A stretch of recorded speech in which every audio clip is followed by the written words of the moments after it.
Imagine entrar en una silenciosa habitación de Milán y encontrarse cara a cara con uno de los mayores misterios de la historia del arte. En la pared, un hombre y 12 compañeros comparten su última comida juntos. Un momento congelado hace más de 500 años, pero que aún hoy susurra secretos a quienes saben escuchar. ¿Qué pasaría si descubriera que una de las obras más fotografiadas y reproducidas del mundo aún alberga códigos sin descifrar? Este es exactamente el caso de la última escena de Leonardo da Vinci, un hombre que llevaba cuadernos en código de espejos y enterraba mensajes en capas de tinta y matemáticas. Entre 1495 y 1498, mientras Colón exploraba el Nuevo Mundo y Miguel Ángel era aún un joven artista, Leonardo trabajó obsesivamente en este mural de 460 por 880 centímetros en las paredes del refectorio del convento de Santa María de la Gracia. Pero no se limitaba a pintar una escena bíblica. Estaba creando un rompecabezas intelectual que desafiaría a varias generaciones. Por encargo del poderoso duque de Milán, Ludovico Sforza, no se trataba de una simple decoración monástica. Era un manifiesto visual del genio renacentista, donde ciencia, arte y espiritualidad se entrelazaban en cada pincelada. ¿Se ha preguntado alguna vez por qué un cuadro que empezó a deteriorarse en vida del artista sigue siendo objeto de intenso estudio 5 siglos después? La respuesta va más allá de su belleza estética. Mientras los monjes dominicos comían en silencio en este refectorio, la escena pintada en la pared no era una mera ilustración, sino una invitación a la contemplación profunda. Leonardo revolucionó la forma de contar historias visualmente, transformando expresiones faciales, gestos con las manos e incluso disposiciones espaciales en complejas narraciones musicológicas. ¿Qué ocurrió realmente en aquel momento en que Jesús dijo, «Uno de vosotros me traicionará»? Leonardo captó con precisión el segundo posterior a estas palabras, cuando una oleada de emociones, choque, ira, negación, tristeza, se apoderó de los presentes. Es un estudio del alma humana bajo presión, que revela cómo reaccionamos cuando se cuestiona nuestra lealtad. Hoy, mientras unos 400,000 visitantes esperan meses para conseguir una entrada y contemplar esta obra durante apenas 15 minutos, pocos se dan cuenta de que están ante un experimento científico tanto como artístico, uno que casi se ha perdido para siempre. Esta es la historia de una obra maestra que ha sobrevivido a guerras, bombardeos, deterioro e incluso desprecio. Un enigma visual que, incluso en la era de los superordenadores y la inteligencia artificial, sigue desafiándonos a descifrar sus secretos más profundos. Bienvenido al viaje a través de los misterios de la última cena de Leonardo da Vinci, donde cada línea, cada gesto y cada sombra pueden ser la clave de un universo de significados ocultos. Cuando contemplamos la última cena, vemos mucho más que una simple comida. El momento que Leonardo eligió representar es específico y profundamente significativo. No se trata de la instauración de la Eucaristía, como mucha gente piensa, sino del momento justo después de que Jesús anuncie, «Uno de vosotros me traicionará», recogido en el Evangelio de Juan, capítulo 13, versículo 21. En el centro de la composición, Jesús forma un triángulo perfecto, una elección deliberada que hace referencia a la Santísima Trinidad. Su cuerpo, enmarcado por las 3 ventanas del fondo, crea una composición que los teólogos del siglo XVI, como Giovanni Paolo Lomazzo, interpretaron como una representación del Padre, el Hijo y el Espíritu Santo. Esta referencia visual habría sido inmediatamente reconocible para los monjes dominicos que comían sus comidas diarias frente al cuadro. Fíjese en la comida de la mesa. En 1997, el investigador italiano Giacometti Ravasi identificó el cordero, el pan, el vino y las hierbas amargas, todos ellos elementos específicos del Seder judío, la comida de Pascua que Jesús y sus discípulos celebrarían. Leonardo, haciendo gala de un rigor histórico poco habitual en el siglo XV, representó fielmente una comida judía del siglo I, no una cena renacentista. El pan y el vino, centrales en la narración bíblica, están dispuestos de una manera específica. Obsérvese cómo Jesús extiende la mano izquierda hacia un trozo de pan, mientras que la derecha se acerca a un vaso de vino. No se trata de un gesto casual, es el momento que precede a las palabras «Esto es mi cuerpo» y «Esto es mi sangre», registradas en Mateo 26, 26 a 28, estableciendo el sacramento que sería central para el cristianismo durante los 2 milenios siguientes. Un detalle que a menudo se pasa por alto: el salero volcado junto a Judas. En el siglo XV, dejar caer la sal se consideraba un presagio de mala suerte. Pero Leonardo va más allá de la superstición popular. El historiador del arte Leo Steinberg señaló en su obra Leonardo's Incessant Last Supper, 1973, que este detalle evoca el concepto bíblico de la sal de la tierra, Mateo 5:13, sugiriendo que Judas había perdido su valor conservador espiritual. Leonardo organizó a los discípulos en 4 grupos de 3. De nuevo, el número 3 se repite como motivo estructural. No se trata de una elección arbitraria. Como se documenta en los cuadernos del artista, conservados en la Biblioteca Ambrosiana de Milán, Leonardo estudió intensamente el simbolismo numérico pitagórico, donde el 3 representaba la perfección divina y el 4 simbolizaba el mundo material. Fíjese en las manos. En 2007, la investigadora Sabrina Sforza Galizia, estudiando los cuadernos de Da Vinci en la Biblioteca Real de Windsor, descubrió que los gestos de las manos forman una partitura musical cuando se leen de derecha a izquierda, como escribía Leonardo. Cada grupo de apóstoles interpreta una parte diferente de esta sinfonía silenciosa, creando una armonía musical invisible que complementa la narración visual. Los colores de la ropa también tienen un significado teológico. Jesús viste de azul y rojo, tradicionalmente asociados a la divinidad y la humanidad en la iconografía cristiana desde el siglo VI.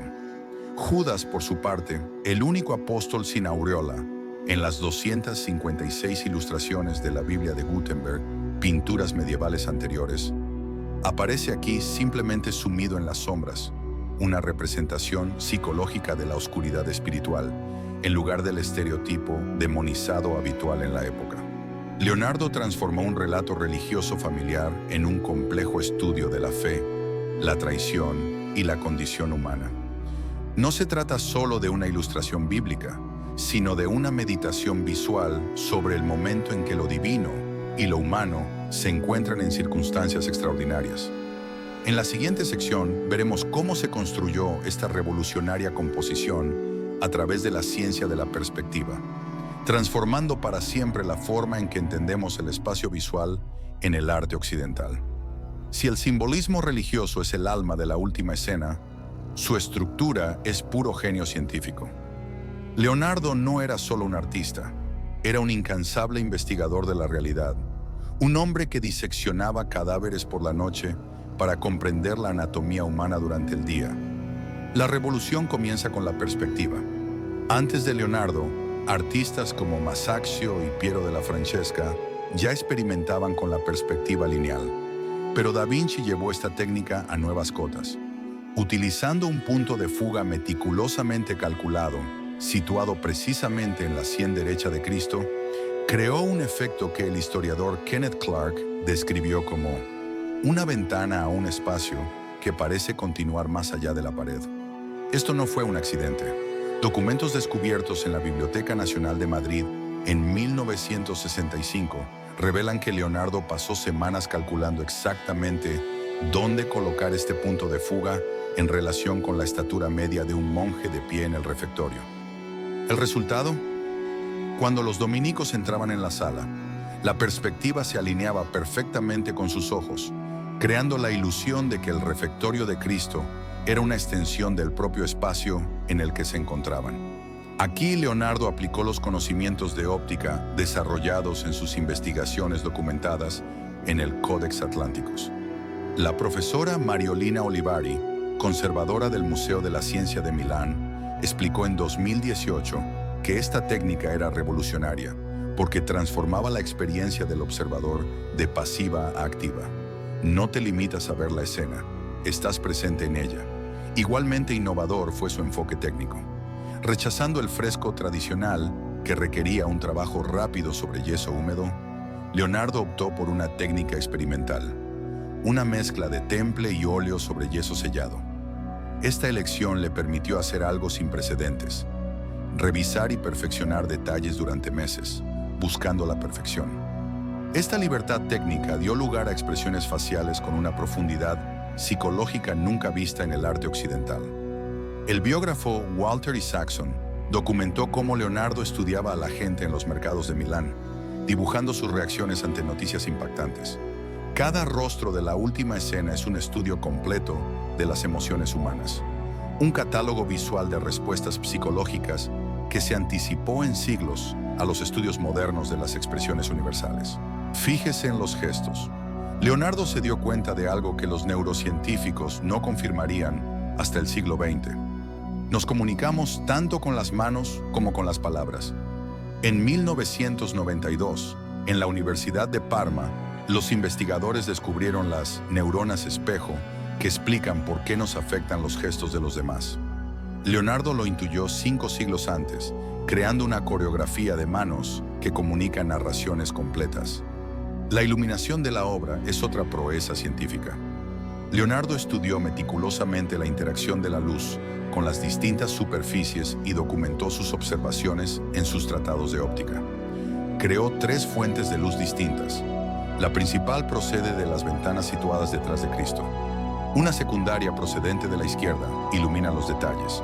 Y una tercera, más sutil, parece emanar de la propia figura de Jesús, un efecto logrado mediante capas translúcidas de pigmento que los físicos de la luz llaman hoy dispersión subsuperficial.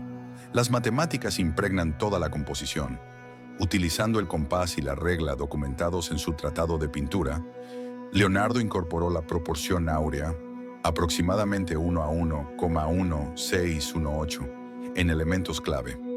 La investigadora Batsheva Goldman-Ida, en su análisis de 2019, demostró cómo el rectángulo formado por la mesa está en proporción áurea con el espacio arquitectónico, creando lo que ella denomina armonía matemática subconscientemente perceptible. Lo que hace aún más extraordinarias estas innovaciones es que Leonardo desarrolló todo esto simultáneamente con sus otros proyectos.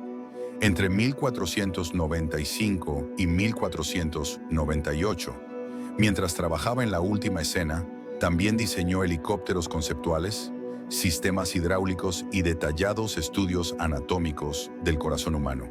Todo ello documentado en sus famosos cuadernos. Su mente trascendía las barreras artificiales entre arte y ciencia. El genio de Leonardo no solo residía en sus revolucionarias soluciones técnicas, sino en su comprensión de que el arte, la ciencia y la espiritualidad eran diferentes manifestaciones de la misma búsqueda humana de la verdad. En la última escena, no se limitó a pintar un relato religioso, sino que creó un universo visual completo, regido por leyes matemáticas, principios ópticos y conocimientos psicológicos que siguen inspirando a artistas, científicos y pensadores. Hay un momento dramático congelado en las paredes del refectorio de Santa María delle Grazie. 13 hombres unidos por una causa, ahora sacudidos por 7 palabras devastadoras. Uno de vosotros me traicionará. Es en este preciso instante psicológico donde Leonardo nos invita a asistir al más profundo estudio de las reacciones humanas jamás pintado. Lo que hace que esta obra sea revolucionaria no es solo su técnica, sino cómo Leonardo transformó las figuras religiosas en seres profundamente humanos. A diferencia de los iconos medievales que le precedieron, donde los apóstoles eran retratados como santos serenos e idealizados, aquí encontramos hombres de carne y hueso, vulnerables, imperfectos e intensamente reconocibles. Empecemos por el extremo izquierdo. Bartolomé, Santiago el Menor y Andrés forman el primer grupo dramático. Bartolomé se levanta bruscamente de su asiento, con las manos apoyadas en la mesa y el cuerpo inclinado hacia adelante. La expresión corporal universal de indignación y alarma. El neurólogo Vittorio Gallese, de la Universidad de Parma, identificó esta postura en 2011 como una respuesta de preparación física que activa nuestro sistema nervioso simpático. La misma reacción que tenemos ante una amenaza inminente. A su lado, Tiago Menor muestra una total incredulidad, con las manos abiertas en un gesto que los psicólogos contemporáneos clasifican como apelación a la razón. Andrés, en cambio, levanta las palmas de las manos en un gesto defensivo universal que atraviesa culturas y épocas, la postura instintiva de quien establece distancia emocional ante una acusación. En el segundo grupo encontramos a Judas, Pedro y Juan, un trío lleno de significados contrapuestos. Judas, identificable por su fuerte apretón de un monedero, presumiblemente conteniendo las 30 monedas de plata, está en parte en la sombra, pero, sorprendentemente, no es demonizado. Leonardo rompe con la tradición medieval que representaba a Judas como un malvado caricaturesco. En su lugar, vemos a un hombre complejo que retrocede instintivamente, y su cuerpo crea una microexpresión de culpabilidad que expertos en lenguaje corporal como Paul Ekman reconocerían 5 siglos después. El tercer grupo, Tomás, Santiago el Mayor y Felipe, presenta otro conjunto de emociones. Tomás, conocido por sus dudas sobre el relato de la resurrección, levanta un dedo investigador, un gesto que prefigura su personalidad inquisitiva. La antropóloga Desmond Morris, en sus estudios sobre los gestos humanos publicados en 1979, identificó este movimiento específico como universalmente asociado a la interrogación y el escepticismo, rasgo que define a Tomás en los Evangelios. Santiago el Mayor, con los brazos abiertos en un gesto expansivo, demuestra conmoción e incredulidad total. Su postura abierta, pecho expandido, palmas de las manos expuestas, representa la vulnerabilidad emocional. Felipe, en cambio, pone la mano sobre el pecho en un gesto que los antropólogos culturales identifican en diversas sociedades como expresión de sinceridad y autoafirmación. ¿No soy yo, Señor? En el extremo derecho, el cuarto grupo completa el espectro emocional: Mateo, Judas Tadeo y Simón. Los tres están absortos en una intensa conversación que representa nuestra tendencia humana a procesar colectivamente la información traumática. Mateo hace un gesto hacia Cristo, como buscando una aclaración. Tadeo muestra confusión, mientras que Simón levanta las manos en un gesto que los estudios contemporáneos de la comunicación no verbal asocian con un intento de calmar y mediar. Lo que presenciamos no es solo una representación religiosa, sino un profundo estudio psicológico del comportamiento humano en situaciones de estrés extremo. Leonardo ha captado lo que neurocientíficos modernos, como Antonio Damasio, llamarían marcadores somáticos, las manifestaciones físicas de estados emocionales internos. Cada apóstol representa una faceta distinta de la experiencia humana: conmoción, negación, ira, negociación, confusión. Todo un espectro de respuestas emocionales que se anticipa en siglos a los estudios de Elizabeth Kubler-Ross sobre las etapas de reacción ante una noticia traumática. El verdadero milagro de la última escena no reside solo en su técnica o simbolismo, sino en la profunda comprensión de Leonardo de la condición humana. Nos ofrece un espejo en el que, 500 años después, aún podemos reconocer nuestras propias reacciones ante las crisis, las traiciones y las revelaciones inquietantes. Al humanizar a estos personajes bíblicos, Leonardo transformó una narración religiosa en un documento universal sobre lo que significa ser humano en momentos de extrema tensión emocional. En la última cena, Leonardo transformó la luz y la sombra en personajes tan elocuentes como los apóstoles. No estamos ante una simple iluminación, sino ante un sofisticado sistema visual, en el que la luz y la oscuridad dialogan, revelando profundidades más allá de la superficie pictórica. Cuando los dominicos entraron en el refectorio al anochecer, la luz natural de las ventanas occidentales creó un fenómeno extraordinario. Los rayos dorados del sol poniente se alinearon temporalmente con la iluminación pintada en la obra.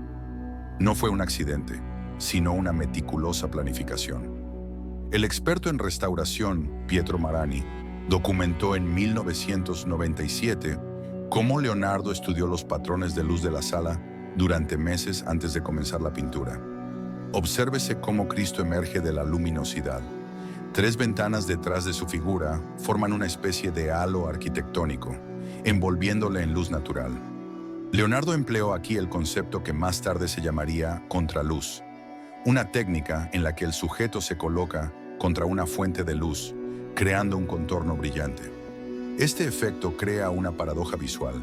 Jesús es al mismo tiempo la figura más luminosa y misteriosa de la composición. Leonardo fue pionero en lo que el crítico de arte John Berger llamaría siglos más tarde construcción atmosférica. No hay líneas duras que dividan la luz de la oscuridad, sino sutiles transiciones llamadas sfumato, del italiano humo. Esta técnica, desarrollada con capas extremadamente finas de pintura semitransparente, algunas de apenas 0,5 micrómetros de grosor, como revelaron los análisis microscópicos realizados en 2010 por la Universidad de Milán, crea una cualidad etérea en la que las sombras parecen respirar. La oscuridad no es uniforme en esta obra. Tiene diferentes gradaciones y propósitos. En la zona cercana a Judas, observamos lo que los teóricos del arte denominan una sombra proyectada, diferente de la sombra inherente que da forma a los volúmenes. Esta oscuridad particular no pertenece orgánicamente a Judas, sino que parece moverse hacia él, un elemento casi narrativo que sugiere fuerzas externas que influyen en su destino. La distribución de luces y sombras establece una coreografía visual a través de la mesa. Leonardo empleó lo que estudiosos modernos, como Rudolf Arnheim, clasificarían como peso visual, es decir, nuestra tendencia a atribuir mayor significado a los elementos más contrastados. La parte derecha de la composición presenta mayores contrastes luminosos, mientras que la izquierda trabaja con transiciones más graduales, creando un movimiento subconsciente de la mirada de izquierda a derecha, coincidiendo con la dirección de lectura occidental. Los cuadernos de Leonardo, conservados en la Biblioteca de Windsor, revelan estudios obsesivos sobre cómo los distintos materiales interceptan y reflejan la luz. Tejidos, metales, piel humana y madera pulida muestran diferentes propiedades ópticas en sus pinturas. El físico e historiador del arte David Hockney, en su análisis de 2001, identificó al menos 7 tipos diferentes de interacción luz-superficie representados en la obra, una pericia técnica que anticipaba principios formales de la óptica no establecidos hasta el siglo XVIII. Obsérvese cómo ciertas manos captan más luz que otras. No se trata de una distribución aleatoria, sino de una narrativa visual calculada. Las manos que son fundamentales para el desarrollo de la historia, como la de Cristo señalando el pan o la de Pedro sosteniendo el cuchillo, reciben sutiles toques de luminosidad que las hacen destacar. Esta técnica, que el cineasta Stanley Kubrick llamaría iluminación motivada, dirige inconscientemente nuestra atención hacia elementos narrativamente significativos. La arquitectura pintada también participa en este ballet de luz y oscuridad. Leonardo empleó el principio de la perspectiva atmosférica, en la que los elementos distantes aparecen progresivamente más claros y menos saturados. Los tapices laterales, estudiados por el restaurador Pinín Brambilla durante el exhaustivo proceso de conservación finalizado en 1999, revelan una sutil gradación de tonos que amplifica la sensación de profundidad espacial. Más allá del virtuosismo técnico, esta interacción luz-sombra encierra un profundo simbolismo. La tradición neoplatónica del Renacimiento, recuperada por Marsilio Ficino y bien conocida por Leonardo, interpretaba la luz como una manifestación física de lo divino. En la Última Cena, esta filosofía visual establece una geografía moral. Los personajes más cercanos a la verdad espiritual habitan regiones más luminosas de la composición. La alternancia de zonas claras y oscuras crea lo que los teóricos de la Gestalt llamarían un ritmo visual, un pulso imaginario que da dinamismo a una escena aparentemente estática.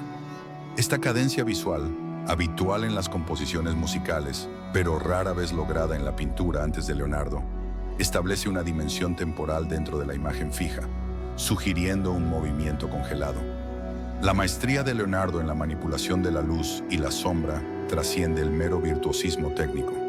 Mediante este contraste fundamental, creó un lenguaje visual capaz de comunicar conceptos que las palabras no pueden alcanzar. La simultaneidad de la revelación y el misterio, el conflicto entre el conocimiento y la duda, la coexistencia de la esperanza y la traición. En sus manos, la claridad y la oscuridad no son solo condiciones físicas, sino metáforas visuales de la propia condición humana, eternamente suspendida entre la iluminación y la incertidumbre, entre la comprensión y el enigma. Entre los 13 hombres reunidos en aquella fatídica mesa, uno lleva el peso de la historia más compleja.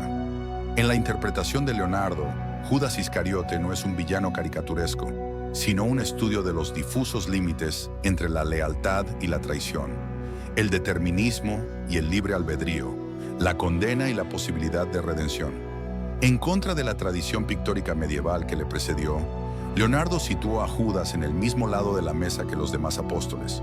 Esta elección revolucionaria rompió con siglos de iconografía cristiana, en la que Judas estaba físicamente aislado, normalmente representado solo en el lado opuesto. Pintores como Giotto di Bondone, 1267 a 1337, y Andrea del Castaño, 1421 a 1457, habían establecido esta separación física como una convención visual, símbolo de su separación moral del grupo. La decisión compositiva de Leonardo no fue casual. Documentos de la corte de Milán, descubiertos por la historiadora Evelyn Welch en 1988, revelan que el duque Ludovico Sforza estaba especialmente interesado en las nuevas interpretaciones humanistas de las escrituras que circulaban en los círculos intelectuales del Renacimiento. Estas lecturas cuestionaban la visión simplista de Judas como mero agente del mal, proponiendo interpretaciones más matizadas de su papel en el plan divino. Fijémonos en la fisonomía que Leonardo dio a Judas. No encontramos aquí los rasgos antisemitas que suelen asociarse a las representaciones medievales del personaje. Nariz exagerada, expresión demoníaca, facciones distorsionadas. El Judas de Leonardo posee dignidad humana, presentando lo que los psicólogos modernos clasificarían como una expresión mixta, que combina alarma, culpa y, sorprendentemente, algo cercano al remordimiento. El lenguaje corporal revela otras capas de significado. Judas se echa ligeramente hacia atrás, creando lo que los antropólogos del comportamiento llaman distancia proxémica, el espacio físico que establecemos inconscientemente en situaciones de incomodidad moral. Al mismo tiempo, su brazo derecho estirado hacia el plato compartido con Cristo hace referencia directa al pasaje bíblico. El que meta la mano en el plato conmigo, ese me entregará. Mateo 26-23. La proximidad física entre Jesús y Judas establece una tensión dramática en el centro de la composición. Leonardo estaba familiarizado con el pensamiento del teólogo Orígenes de Alejandría, 184 a 253 después de Cristo, que propuso una visión controvertida. Sin la traición de Judas, el plan divino de redención no se completaría. Esta compleja interpretación teológica sugiere que Judas podría ser a la vez un instrumento necesario y un agente moral responsable, una paradoja que Leonardo explora visualmente. En la mano derecha de Judas, parcialmente oculta, encontramos un pequeño monedero. Este elemento iconográfico tradicional representa las 30 piezas de plata recibidas por la traición. Sin embargo, a diferencia de representaciones anteriores en las que el monedero se exhibía ostentosamente, Leonardo lo representa casi oculto, creando lo que los semiólogos llamarían un significante ambiguo. El objeto identifica a Judas y sugiere al mismo tiempo su propia incomodidad con la transacción. Nótese la sombra que cae parcialmente sobre el rostro de Judas. A diferencia de las otras figuras, en las que Leonardo emplea su característico sfumato para suavizar las transiciones de luz, aquí encontramos un contraste más marcado. Durante la restauración finalizada en 1999, el restaurador Pinin Brambilla documentó cómo Leonardo aplicó una técnica diferente de superposición de pigmentos en esta zona concreta, creando una calidad de sombra distinta de las demás. Los estudios preparatorios conservados en la colección real de Windsor revelan algo fascinante. Leonardo volvió a dibujar el rostro de Judas varias veces. Las radiografías del cuadro, realizadas en 2011 por expertos del Opificio delle Pietre Dure de Florencia, confirmaron múltiples versiones subyacentes. Leonardo parecía insatisfecho con las representaciones unidimensionales. buscando captar la complejidad psicológica de un hombre desgarrado entre motivaciones contradictorias. Obsérvese la yuxtaposición entre Judas y Pedro, dos traidores de distinta naturaleza. Mientras Judas entregará a Cristo a sus enemigos, Pedro lo negará 3 veces antes del amanecer. Leonardo establece un diálogo visual entre estas figuras, ambas en posiciones tensas, ambas con expresiones preocupadas, ambas destinadas a acciones que contradicen su identidad como seguidores. Esta comparación visual sugiere una reflexión sobre las gradaciones de la lealtad y la traición. La relación de Judas con los demás apóstoles es igualmente reveladora. Nadie en la composición le mira directamente ni le acusa. Nadie lo sabe todavía.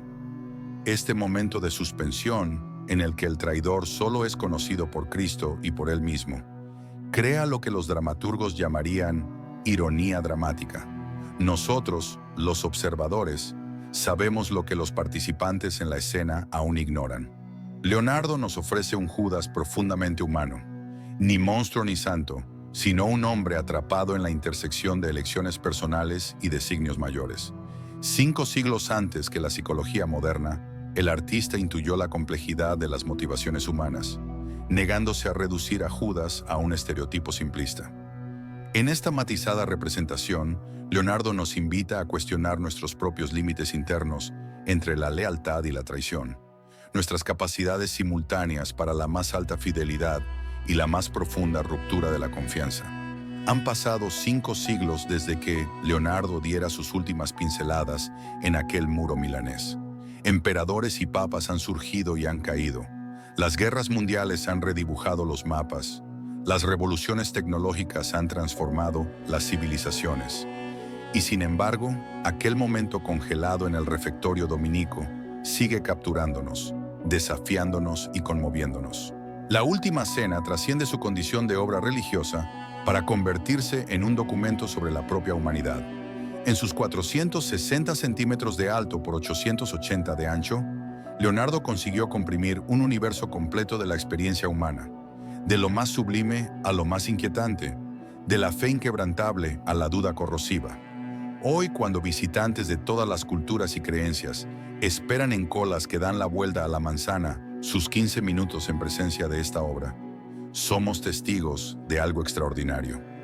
El poder unificador del gran arte, cristianos, musulmanes, hindúes, ateos, todos se encuentran en estado de contemplación ante esta narración visual. Según datos de la Superintendencia de Bienes Culturales de Lombardía, más de 350.000 personas realizan cada año esta peregrinación artística. La supervivencia física del cuadro es en sí misma un milagro contemporáneo. Durante la Segunda Guerra Mundial, las bombas aliadas alcanzaron el convento el 15 de agosto de 1943, destruyendo parte del refectorio. La Última Cena permaneció expuesta a la intemperie durante meses antes de que los equipos de rescate levantaran estructuras protectoras. En 1977 comenzó el proyecto de restauración más ambicioso de la historia del arte, que no concluyó hasta 1999, 22 años dedicados a recuperar la visión original de Leonardo. Lo que redescubrimos con esta restauración fue revelador.